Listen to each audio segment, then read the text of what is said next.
इस भद्रज का स्पर्श हुआ तो मौन शिला बनी सुंदर नारी। मेरे पास है बस एक नैया,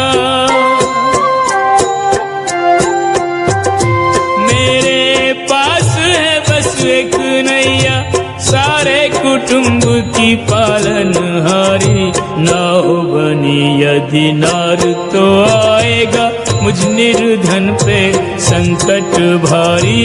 एक नारी का कठिन है पालन, कैसे पालूंगा दो दो नारी।